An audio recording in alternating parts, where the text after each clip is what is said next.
Hello everybody and welcome to a brand new episode, a very special episode of Second Take Cinema, coming at you from the glorious Impala Films headquarters in sunny Southend-on-Sea. As always, I am Jamie Evans, joined as per usual by Rory Jocelyn. Hello everyone. And today we are honoured with a very special guest for a very special episode. It's Benton Hodges. Hello, how are we all? And today we're doing something a little bit different, folks, because today we are not doing a second take at all. We are doing a first take. a pre-take, before anyone else has done a first take, actually. Today we are honoured to say that Hammer, the infamous horror studio, have very kindly sent us a preview screener of their new movie, Doctor Jekyll, releasing on Monday the 11th of March in digital platforms such as Apple TV, Google, Microsoft. Do Microsoft have a streaming service now? Yeah, it's part of their Xbox package, I think. Oh, wonderful. Yeah. Microsoft, Amazon, Rakuten, and Sky. This is directed by Joe Stevenson and stars Eddie Izzard, Scott Chambers, Lindsay Duncan, Simon Callow, Jonathan Hyde, Morgan Watkins, and Robin Cara. This is the 90th anniversary of Hammer Films. Ooh. And I believe is sort of a big comeback for them, because I don't think they've done anything. About 4 years. The Lodge is their last one, which was The Lodge is 4 the last years ago, yeah. I thought it was 10 years. I thought Woman in Black was the last one. Well done. With the knowledge, Benton. That's why you're on the show. So, without further ado, let's run the credits.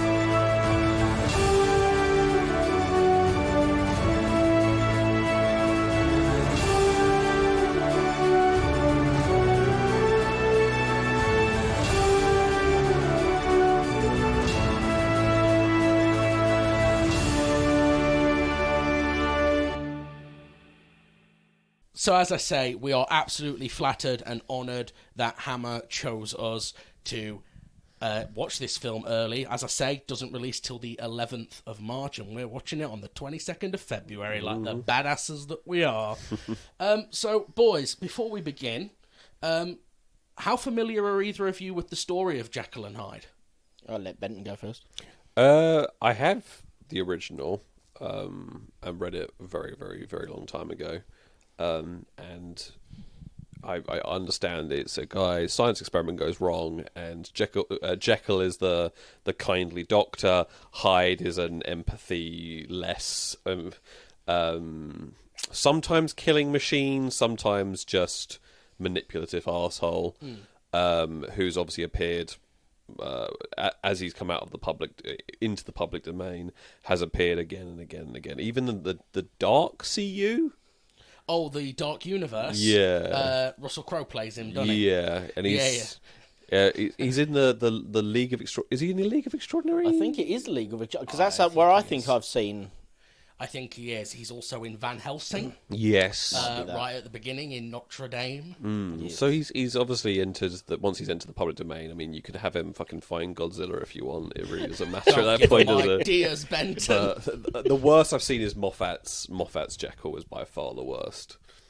With James Nesbitt in it. Yeah, that was a TV version. Was it a TV miniseries? It was indeed, yeah. I don't get along with Moffat. No. A lot of people don't. My memory... So I've not read the story for a very long time. I think I was like... I tell you what, I remember how I read the story. I got given an iPod Touch after iPod Touches had stopped being a thing. Someone just... Because I don't do Apple. I don't get on with Apple. No. And so, but, someone gives you an iPod for free. You don't go, fuck off. You don't say piss off. And what I ended up using this iPod for, because I'm a cool kid, was I downloaded an app that was just about 1,000 out of copyright books in ebook form. It was loads of like the Greek classics and things like that. Now, actually reading them on the little iPod was not actually that comfortable. But Jekyll and Hyde is actually a short story, so I actually read Jekyll and Hyde. That's how I read it, on an iPod.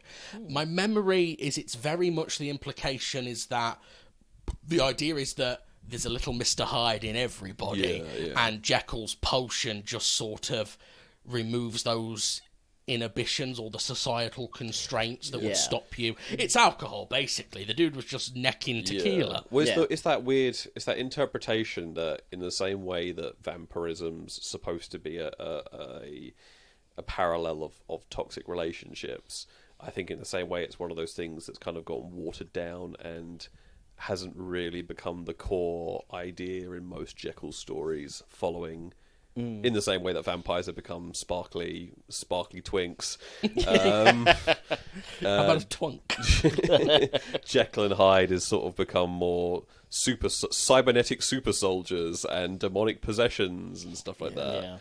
Yeah, like we said, Van Helsing one, he's a big pink dude, isn't he? Yeah. And then he was Russell Crowe. That dude's got demons. Yeah. Rory, were you familiar with Jekyll and Hyde at all? I'm mostly aware of it through cultural osmosis. It's obviously used and repurposed in a lot of different films and TV shows and referenced quite strongly because it's a classic horror story.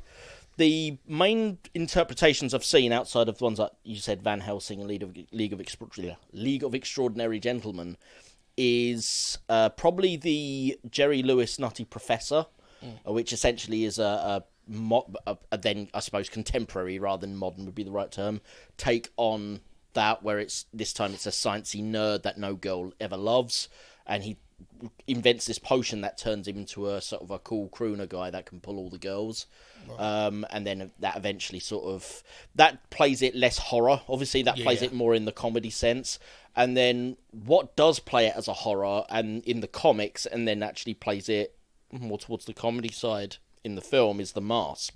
Because technically The Mask is a Jekyll and Hyde story. Yeah. Because Stanley Ipkiss is an all-over good guy, a nice guy. He puts on the mask and... a wet lettuce. Yeah. And then when he puts on the mask, he becomes this confident, striking guy.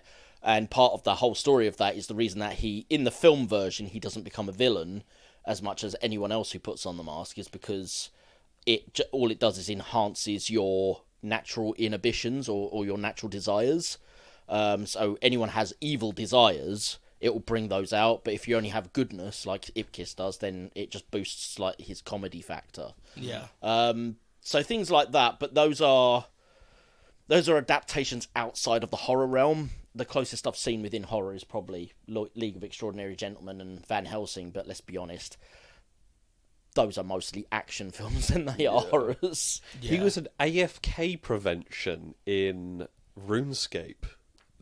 Away from keyboard. Yeah, that core memory just got unlocked. If you were ever like grinding something out and you weren't at the keyboard, you had these random events that would pop up. Just random shit would happen to kind of check that you were still there, so you weren't botting or anything. And one of them was that Dr. Jekyll would arrive and be like, "Please give me my potion." And if you did, he would give you like money. And if you didn't, he'd just slap the shit out of you and kill you. So you'd come back to your keyboard and your guy would just be dead. He's also used just to show that to be honest, every possible exploitation of this story's been done. He's actually a villain in the second season of Marvel's Agents of S.H.I.E.L.D. Fuck off, he is. Played by Kyle MacLachlan from Twin Peaks. And Showgirls. And Dune. The old Dune, not the new Dune, with Timothée Chalamet in it. New Dune sounds like it should be it's like some modern Scottish movie. Has there been a porn parody though? That's when you know that Dr. Jekyll is... Of course there fucking has. There's got to be. I'm pretty sure I've seen at least 3 of them. So we're very thankful to Hammer for asking us to do this. It's a first for us. We've never been asked to do anything like this before. And I thought that it was very classy on Hammer's part. I just want to say before we get into this, I've always assumed that when maybe this is me being pessimistic, but I've always assumed that when you're given screeners and asked to review something in advance, that people are sort of like, studios are like, but only if you're going to say good things, sort of thing. Yeah. So actually, I'm full props to Hammer. I think it shows a lot of integrity on their part that they were like, yeah, you can say whatever you want. We just want you to review the movie. And so I guess that's a slight spoiler alert, is this isn't a super negative review, and it's not a super positive review. This isn't a perfect film. I don't think anyone would see this film, see the trailer or the poster or anything like that and go, oh, I'm expecting Citizen Kane. Well, it's a Hammer horror. There's a certain element of cheese. There's a certain amount, something of low budgetness. Which you wouldn't normally expect from, like, if you were looking at AAA movies, But that's not what this is meant to be. Yeah. And yeah. So it's going to be a mixed bag, I think, the conversation. But I just want to sum up the plot very quickly before we dive in, without spoiling anything, because this is a bit of a unique take. It's obviously very loosely based on the Jekyll and Hyde story, set in a modern setting, and our main character is named Robert Stevenson after the original author, and he is a young man, I'd guess sort of early 20s was the vibe I was getting, who at the start of the film he's crashing on his brother's couch, and what we come to learn is he actually has recently gotten out of prison and is in the phase of trying to get his life back together. He obviously regrets what he's done, and we learn that he has a young daughter who, one of the terms of his parole and being able to see her again is he has to maintain a job. He goes for an interview at this country manor in the middle of nowhere. It is stated a little bit into the film that it's just outside of town from where he lives. But it doesn't look... We never see the connection with where it is in relation to the town. It looks miles away. The town that we see is kind of... It almost looks London-esque. Well, yeah, it's clearly this London, manor is in it? the middle of a field. Like, there's acres around it. It's like... It doesn't look connected. And he goes for an interview, and it's basically for a live-in carer for... I think this is the bit that you kind of have to suspend your disbelief for, because it's a live-in carer for what we are told is the billionaire CEO of a pharmaceutical company. Yes. And you kind of have to suspend your disbelief at this bit, because if you were actually the billionaire CEO of a pharmaceutical company, you would have an army of registered nurses at your disposal. I think that's the point, though, that the story does come around later as to why they, why Jekyll chooses him, and why Jekyll has probably not used registered, trained nurses, etc. She does have Sandra there, who's almost like an official, trying to make that, like, she's in charge of the hiring process until Dr. Jekyll sort of steamrolls it. But she seems to be the closest we get to, like, an official on Dr. Jekyll. Yes, that being said, played by Lindsay Duncan, by the way. Yes. However, Dr. Jekyll herself does not seem to connect with her company. There's not a lot of... It's not like Resident Evil or something like that, where there's, like, the Umbrella Corporation across all of the rooms. Yeah. It's, I don't think we ever even find out the name of her company, do we? It's such an unnecessary plot detail to what the story is trying to tell that they just don't even reveal it. Yeah. It's literally just, I think, a backstory as to why she's so rich. Yeah. So he's set up as a living carer, and we obviously know, because we know the Jekyll and Hyde story, everyone knows the Jekyll and Hyde story, we obviously know that some sort of shenanigans is going to go off. And we're not really going to say any more of the plot, so you can't really say it without spoiling it, except that the central tension of the film from this point forwards is based around, A, why did Jekyll choose this guy of all people? Yep. When he very clearly is not actually qualified for the job. No, not at all. And B, when is she going to become Hyde? Yeah. And that's not actually even built into the film. The film does nothing to hint at that. That comes entirely from the audience's wider understanding of a Jekyll film. It would be like if we made, say, a new Friday the 13th movie, and the characters go to Crystal Lake, and no one mentions Jason, but you're sat for the whole film going, when's Jason going to turn up and start hacking and slashing? Yeah. But anyway... If you watched Nightmare on Elm Street and there was no murderous dreams... Yeah. You'd be like, it's going to come though, right? Like, you expect it. Yeah. So I think I want to start then by talking about some of the performances. I thought it was a very interesting choice they went with this main guy, because it's not really... It's not a bad performance. He's very good at the character. Yeah. I'm not necessarily sure that characterization was right for this story. But you might be keeping an image in your head of a hardened, score-taking, drug-dealing criminal, and you would be wrong. Yeah. This human is the wettest lettuce that I think has ever been put through a salad spinner. I don't know if it was the direction. I don't know if it was just what he chose the character. Because it's not so much the way it's written, but it's almost like he's being in a rom-com. He's got that goofy... He's the goofy, dorky dweeb that the hot girl overlooks until he's cool. Yeah. But he doesn't get out of that phase. And he's just weirdly... He after every line, and he's bumbling, and he never gets out of that. And it's so... at odds, where he's like, I'm a hardened criminal. It's like if Michael Jackson started talking about how... If Michael Jackson started singing Hurt, it's like that. Right. It's someone... Hurt by Johnny Cash? Well, it's not originally, it's Nine Inch Nails. Myself. Could you imagine... But could you imagine someone who's quite effeminate, or someone who's just not hardened, singing a song about, being... It's that weird... It's a really, really...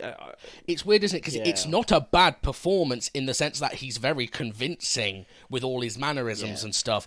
It just feels like the wrong choice for this movie. Yeah. I recently watched a Jennifer Lawrence film. It's a shocker, I know, but... was it Mother? No, it was No Hard Feelings. Oh, you gotta watch Mother. Yeah, I have seen Mother. Oh, I do want to see No Hard Feelings. I don't particularly rate her as an actress, but that's, I think, just the typical kind of YA girl is usually they don't really give you scope to actually be an actor. You're more or less just a beige, transparent window for people to kind of... You mean Jennifer Lawrence's first action heroine ever? I hear Sigourney Weaver took a lot of notes from. I know, right? I think the Vampire Slayer was based on her. Oh, real life. But I didn't particularly rate her in that, but she's really good, got good comic timing, and I think just has this real give no fucks. You can tell she's having fun kind of attitude that works really well. But the guy she's supposed to be sleeping with, the guy who... The whole premise is, hey, my nerdy virgin son, who's a complete shut-in, won't socialise and is super awkward. This guy is more nerdy, awkward virgin than the guy in the film about a nerdy, awkward virgin who needs to be brought out of his shell. Yeah. The fact that this guy has a kid, and he looks 15, and has no presence, no poise, no... anything, which I'm not saying is a bad thing. It's sometimes it's a great way to start a film by having a character who has absolutely zero prospects, and you look at him and think you will not survive in life, and then they surprise you, and they get broken down, and then they die, and not die as in they die in the monomyth sense of the hero's journey, and come back greater. But this is just... He just starts a wet let. He gets manhandled out of a window in the most pathetic way possible. Yeah. I'm not asking for it to be a fucking burly, shaved head. I'm not asking for it to be the Ross Rock Kemp. But he's not burly. Jason Ross Statham. Kemp is burly. He's fucking tiny. He was in Ultimate Force. Ross Kemp on Gangbangs. Wait, what? That's not right. That's not right, is it? the wrong one again. Damn it!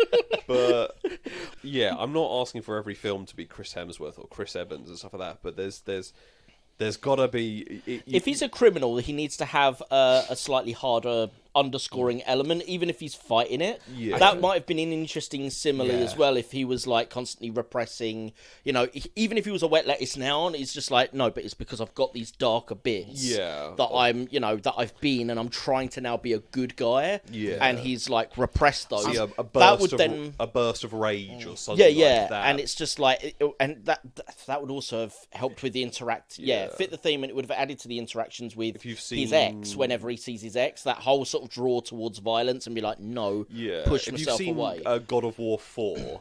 Where Kratos, after years of you know, ripping off someone's mandible to use it as a fucking like slingshot or something like that. Very Dr. Jekyll and Mr. Hyde. Yeah, who has absolutely zero chill for 3 whole games and basically kills the entire Greek pantheon, runs away to go into hiding to try and give a new life, and he's trying to teach his son restraint. And him trying to teach someone, him who has literally zero restraint, trying to set a good example for the kid, and holding back that rage, makes a really compelling story. And it sounds, because then that would be a really good juxtaposition against Dr. Jekyll holding back that rage. Yeah, and that would also be a reason why Dr. Jekyll would see something in him that they go, I think this person could do what I need them to do. Yeah. We won't spoil that because that is a plot element, but it doesn't. Yeah, you but just get this wet fucking character. I think that might be.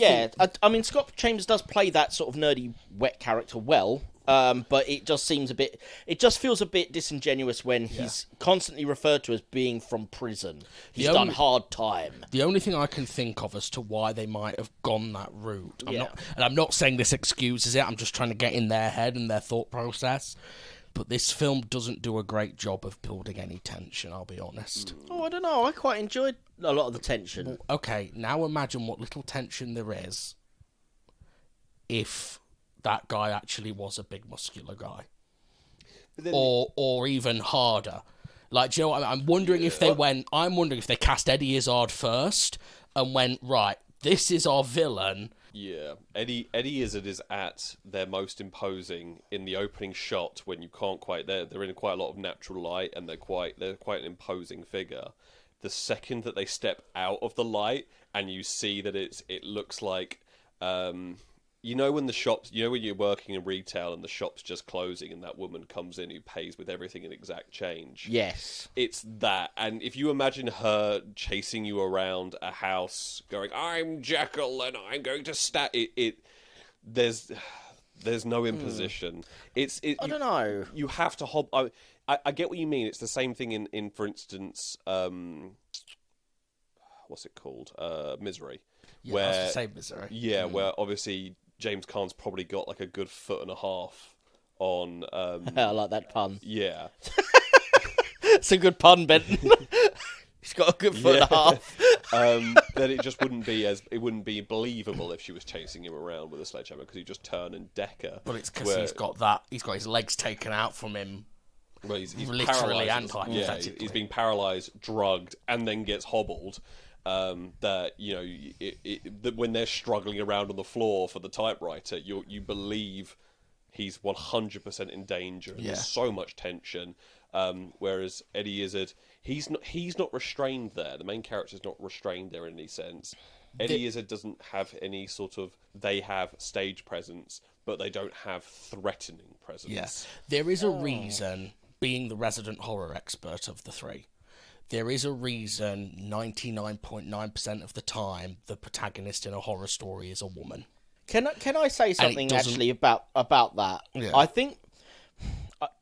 do think there is a potential that you two are both being a bit harsh. Okay. And while I do, I'm not saying that your opinions are wrong because your opinions are your opinions, and obviously you watched the film and that's what you got from it. But I think where I'm viewing it slightly differently is the fact that obviously it's a Hammer horror film. You guys are taking it as, what does this do for horror? How does this work as a horror? Being honest, this plays a lot more like a drama. This feels more like a drama movie than it does a horror film. And I've read through, included in this little press pack we got given, I read through the little director's statement. Yeah. And he does say that they actually set out to make a melodrama, not a horror. Right. And in that sense, it actually plays a lot better. Yeah. I watched it because I don't really care for horror per se. Yeah. I watched it more as a drama, and I was much more intrigued. The fact that Eddie wasn't terrifying or threatening to Scott Chambers didn't really worry me so much, because I was more intrigued about the story of Eddie Izzard's character of Doctor Jekyll, of, you know, why they've hired this person, where that's going. And I was much more intrigued by the dramatic story than I was. And don't get me wrong, I have some negatives to say about that. Yeah. But I think it plays a lot better if you view it as a drama than if you go in looking for a pure horror. Yeah, you won't enjoy it. Yeah. I think that there's room for both. If you they don't have to be particularly imposing figure-wise, but if either of you seen The Killing Sister George, the play. Yeah, I came to see that, didn't I? With you, I Yeah, think. yeah. Yes, we did. We saw it together. Yeah, all the rope plot went. Yeah, didn't we got shit-faced. Yeah. But that was it's a similar sort of thing in that it's a relationship between two characters, but one turns on a dime. They've got they sort of they're not they go from it's all really playful, funny. They're imitating the Stooges, and then she puts an egg in her hat as like a little prank.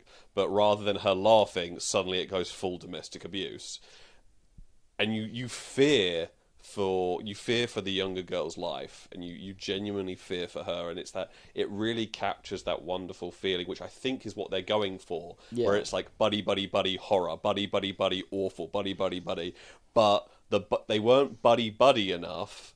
Yes. for the flip to work. Yeah. That's my chief there's criticism with. But then there's no as well. Yeah, you don't. There's not enough of the flips either, if I'm honest. Well, they keep trying to put. They keep trying to play Doctor Jekyll as this kind of strange, hard to understand, almost creature that Scott Chambers has to look after. And the problem is if they're building the friendship, like when he brings the cereal and stuff like that, that is a nice bonding moment. But then it goes almost immediately back to, oh, well, I'm actually distant. You can't, and there's almost no relation. I think it's, and I think that's when Jekyll's never vulnerable. Yeah, and that's absolutely it. If there was a little bit where they just talked and you learnt more about their backstory, not the horror bit where it's like my father did this or my grandfather did this. If it was just like sympathetic stories, then you'd be like more like they could connect on a moral emotional level, and then the flips would work a lot better. I don't often say this. I'm usually the person watching films going, you could have cut 20 minutes out of that. I was just about to say the exact same thing. Could have been a bit longer, couldn't it? It's only 89 minutes. The crackhead girlfriend and the brother both needed motivations and a little bit more development just to make the world feel a little bit more rounded out. And I was like, but the problem is it already feels a tad long.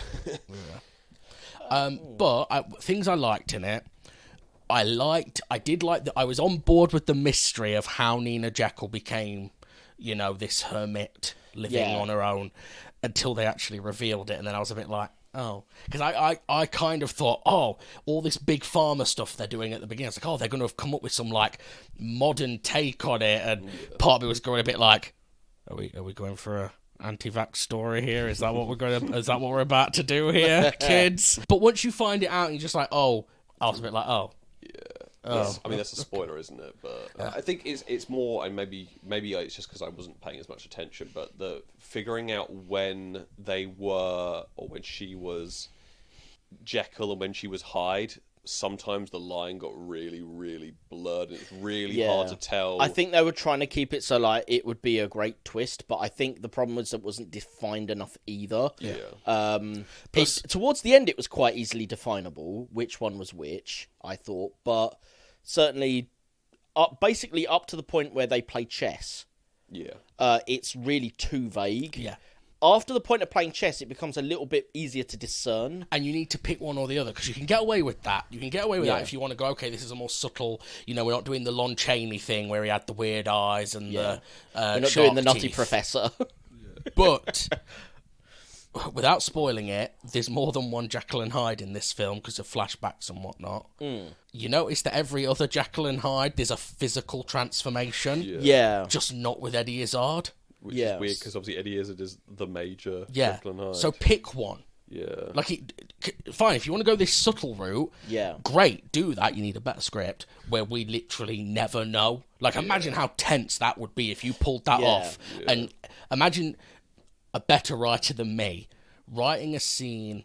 I'll tell you what it'd be like. Imagine a whole film that is the scene from Inglourious Bastards where Christoph Waltz is talking to the French girl and you don't know if he knows that she's the one who escaped him. Yeah. Or you don't know if he knows that there are the Jews under the floorboard at the beginning of the film. Either or scene, It's that scene where you need that level never of... know if the villain knows. Yeah. Yeah, whereas this one, it's not so much if you know whether the villain knows, it's whether they're currently the villain. Yeah. Which is, that's the problem, obviously, where you're looking at the film, like, when you're questioning the internal logic and stuff like that, there's a lot of hand-waving that, obviously we're getting into spoiler territory, which we can't, but...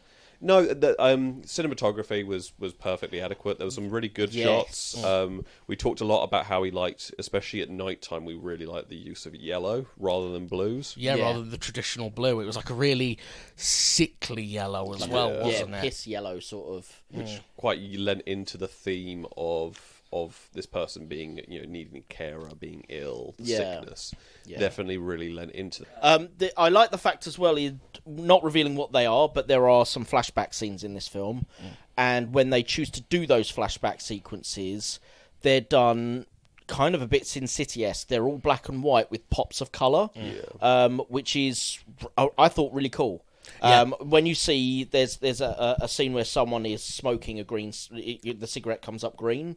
The vivid green on the black and white image is really striking. Yeah, I like the use of colour in this. And I like the use of the colour green as well, because A, it's unusual for a cigarette to be green, and B, like the yellow lighting, it gives it that sort of more sickly presence which you'd expect from something of a Hammer horror. Yeah. The location's great. I don't think the location is necessarily shot to maximise its... specialness. The exterior, I'd say, is definitely true, because there's when he first approaches, he looks up and it's like it's towering above him, like this shock and awe of this amazing, massive mansion. And then every shot we actually get of the outside of the mansion, it's in the distance. Yeah, and it doesn't correlate. You want one of those, like, put the camera low on the ground, looking up at it, so it looks 100 feet tall. Yeah, or even like a low sweeping shot of like the outside of it or something like that. Like when he enters Shawshank and there's that big sweeping shot over Shawshank. I think the other thing though is we never actually see the actor Scott Chambers outside the house in the same shot. I don't believe we ever see that. We see him in the greenery area, like with the trees. Yeah, where we see him walk up to the house, look up, and then the reverse shot of that is just the house in the distance. Are you thinking stock footage?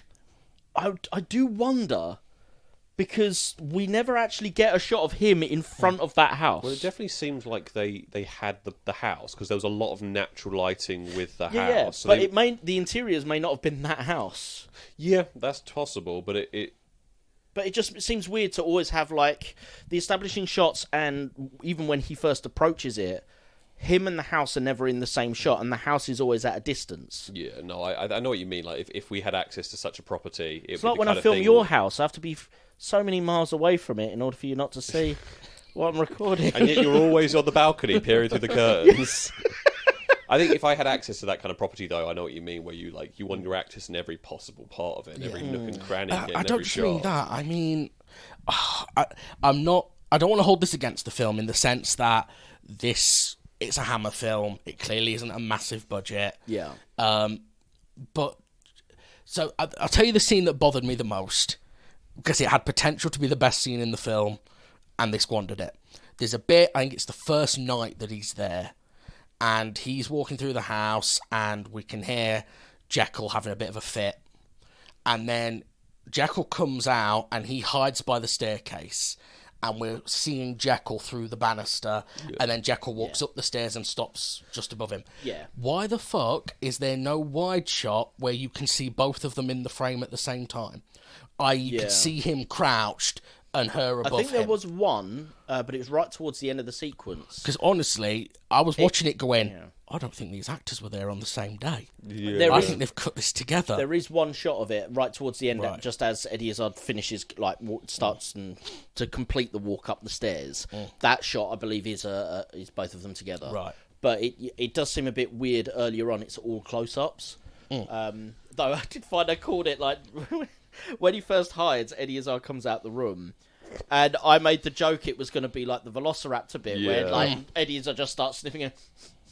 And then Eddie Izzard actually does that in the film, and I was like, is he a Velociraptor? What the fuck, yeah. Also, because it's a strange choice, because the fact that there is a sense of smell, or he can smell Scott Chambers, or any of that. It's never really established if he has any certain colognes or anything. Yeah, it's never established, and it never comes back. That kid ain't been showering, you can tell. Yeah.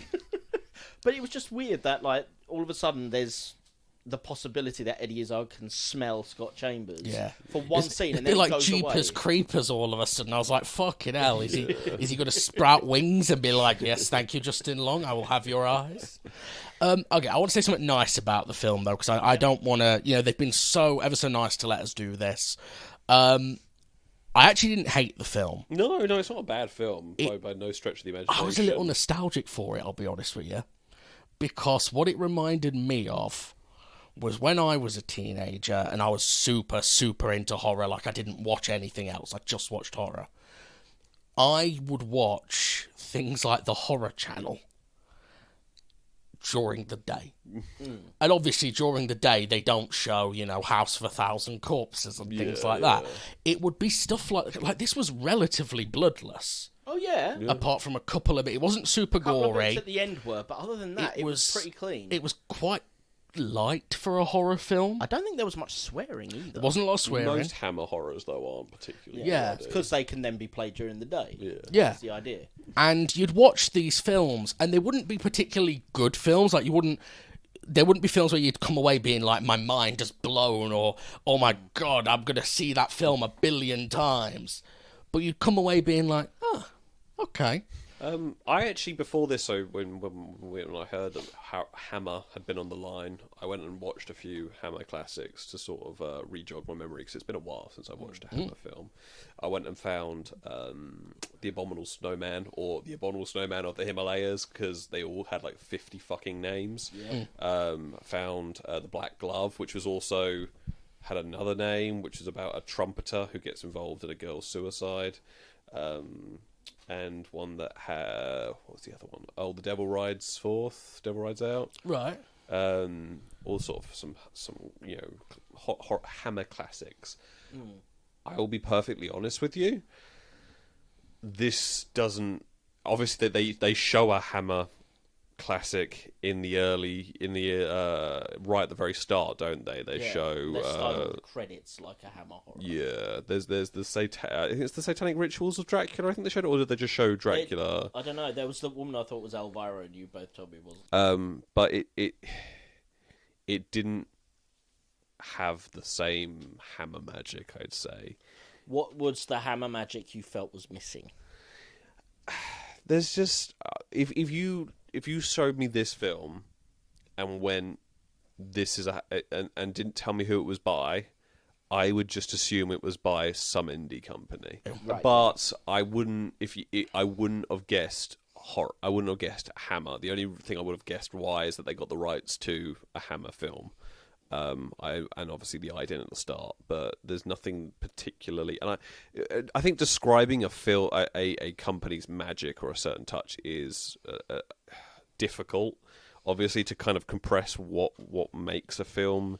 I was just wondering if there was any specific elements that you... Because, again, I haven't watched a lot of Hammer horrors, so I'm just wondering if there's any specific elements that are normally in Hammer horrors that you felt were missing. I think there's a certain earnestness and campness, and... I felt Eddie Izzard was pretty camp in this role. I think it's time, innit? I don't think you can recapture Hammer. It's like 80s slashers. They keep trying to recapture 80s slashers. Is it a you different can't do type it. of camp, then? It's a different type of film. Yeah. Everything, horror in general, I don't know if you agree, Benton, modern horror suffers so much from digital. It's so clean. I think everything looks too good, and you have the issue of what do you do with phones, and I think obviously you have the issue that people are so just numb to stuff now that everything has to be over the top, that makes it even more numbing, and subtlety has kind of gone out the window, and every character has to be kind of quippy, which was nice about this. This was nice that this. Yeah, this it doesn't do that. There were little bits of humour where he's like, he goes to sign on the line, goes, "Oop, accidentally put with it," in the job interview, and he's a bit nervous. Oh yeah, he's he a bit... wrote his name in the signature bit. But this is the thing, he's so foppish and so useless and so wet that you think, oh, okay, this character's going to be really dorky and he's going to come around. And it's like, oh no, I'm a hardened criminal. But like, they set him up as a dorky, foppish boy, and it's so. I'm getting off. They could have solved that by just having it, like you said, a couple more minutes to give backstory to the other guys. Just have it that like they were the actual hardened criminals, and he was the fall guy, and he was like their getaway driver, and they pinned everything on him. Yeah, he was the fall guy. Yeah, they bullied him into taking part. This, I will say, looking on IMDb, there may be stuff that isn't on IMDb. But the writer for this, Dan Kelly Mulhern, this is their first script on IMDb. It's their first writing credit. Anyway. Well, I mean, well done for getting into Hot Hammer on your first script, mate. Obviously, not your first script. I'm assuming it's the first published script, but or the first on IMDb, essentially, because maybe they've done a lot of indie stuff that isn't on there. Or there was stuff that we noticed at the start. We went, "Oh, that's very hand wavy," or it's a setup, and then it turns out it was. I won't confirm, but it wasn't sloppiness. It was well thought out. See, I think it just needed a little. It needed some more personal touches, I think, to take it over the goal line.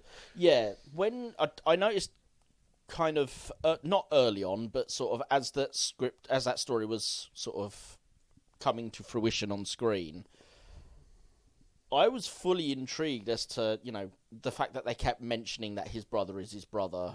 And things like that. He mentions it 5 fucking times. Every time he calls him, he's like, "I'm your brother." It's like, yeah, I know you're fucking brother. It's about family. Now, you guys stated at the time, I was like, that he keeps mentioning the brother, and he goes, yeah, it's kind of clunky Hammer horror dialogue. And I was like, I actually think it's setting something up. In the end, we were both right, because it was still clunky in the way that they'd done it, but it was setting something up. Yeah.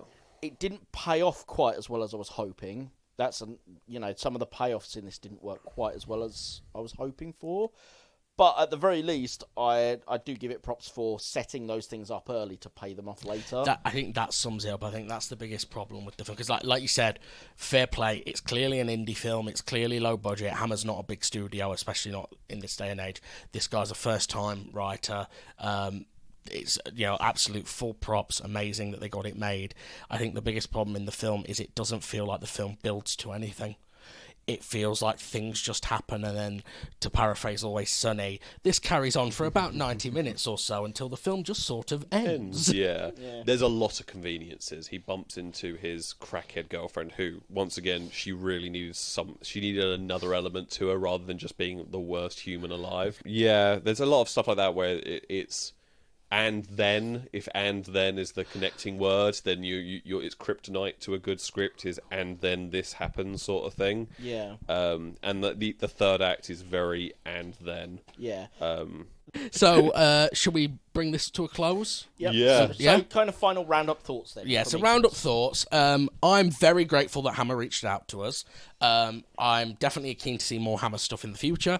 I do not mind having watched this. I think, basically, my takeaway is this. If you are a diehard horror fan who loves horror films of all scales of quality, give this a watch. You won't hate it. You'll have a good time. You'll move on. You'll never think about it again. Everyone else, like if you're one of our listeners who sits there going, "I like it when they talk about the meaning of the colour purple in The Shining," then this ain't for you. Move on. Yeah, I thought it was, like I say, it's perfectly adequate. I don't think nothing I saw when when you see something in a film where you're like, oh, that's so fucking horrendous. Martha in the Batman v Superman film. Why did you say that name? Like, there's nothing there that made me particularly balk at it, but there was nothing there that made me go, ooh, I gotta watch this again. I gotta show this to people. It's perfectly adequate. Is it? I thought for a minute you were just gonna pull that face, and I was like, they can't see you, Ben. But at the same time, Is it the kickstart of a wonderful new era of Hammer horror? No, I honestly don't believe it is. But I think it was a good effort on everyone's behalf. I think there was just some casting issues, script issues, and whatnot. But thank you again for giving us the code. Sorry I shit on it, but we like to be honest here. I did ask him if there was anything we weren't allowed to say, and he just said have fun. So. Personally, I actually did enjoy this film, and I'm not just saying that because we were giving it to watch. I've been watching a lot of old films recently, things like the Men and Gaslight and things like that, and this felt very much more in line with those, where instead of it doesn't connect to the more slasher era of movies, it connects more to the drama. This is a melodrama as well, to be fair. As he said, it is a little bit camp, it is a little over the top, and yeah, I like the fact that they tried to tell a more interesting character story. I don't think it necessarily landed, because it, as we've mentioned, we needed a bit more sympathetic backstory to Dr. Jekyll to bring that friendship together. And also, there could have been a little bit of a darker streak to the main guy. But other than that, you know what? I probably will watch this again. Just now that I've seen it and know all the story beats, I'll probably watch it again to see if it would work better as a second take. We could probably second take this. It is the name of the show. Yeah, we could probably second take this in a couple of years now that we know what the actual main plot beats are. Yeah, so I'll probably watch this again, and I'd recommend it to people who... I don't think there's a big audience for this, unfortunately, because I think most audiences are after something a bit more slasher-oriented, if they're into horror. And unfortunately, as we found on Second Take Cinema, when we review old black and whites and things like that, there's not really much of a market for it versus people want zombie absolute strippers. Trash like Man of Steel. And Zombie Strippers. Our best day one download so far. Yeah. Though I will say Zombie Strippers is a better made movie than Man of Steel. Oh, we'll deal with that another time. We ain't got time for that fight. No, but anyway, the point is I probably will watch this again, if only once more, just to see how it all fits together. I enjoyed it, but I don't think there is a big audience for it nowadays. Yeah. It needed to be a bit more slasher if it wanted to be more open audience. More slasher or more camp. I think it needs to be one or t'other. Where it sits in this middle camp, I think it doesn't appease either side. It's other. Yes. Oh, Benson bringing out the Eton in me. Private school, don't you know? Don't you know? Don't you know? Okay, ladies and gentlemen, that was Dr. Jekyll from the year of our Lord 2024. It releases March 11th on most streaming platforms: Amazon, Apple, Microsoft, Sky. Rakuten, Sky. What the fuck is Rakuten? It's a USB stick you plug into your TV. Is it the full name of Roku? I've heard of Roku. I think it might be. Right, cool. Either that or Rakuten is I don't know. Whatever. It's available on all of those. Check it out if you want. If you liked it, let us know what you thought about it. info.impalafilms@gmail.com. You can also check out our other show, VGMP, the Video Game Movie Podcast, where we talk about video game movies. Or join us again next week for more Second Take Cinema. You can also find us over at Haunted, the audio drama, our audio drama series that by the time this airs will be just on the cusp of beginning to air its season 2 finale. So, very exciting. You can find us on all good podcasting apps. Just search the name of the show, Second Take Cinema, VGMP, Haunted the Audio Drama, or search Impala Films and all 3 shows come up. 3 for price of 1. You can't do better than that. Thank you so much to Hammer for contacting us and giving us this wonderful opportunity. And we will see you next time for a second take.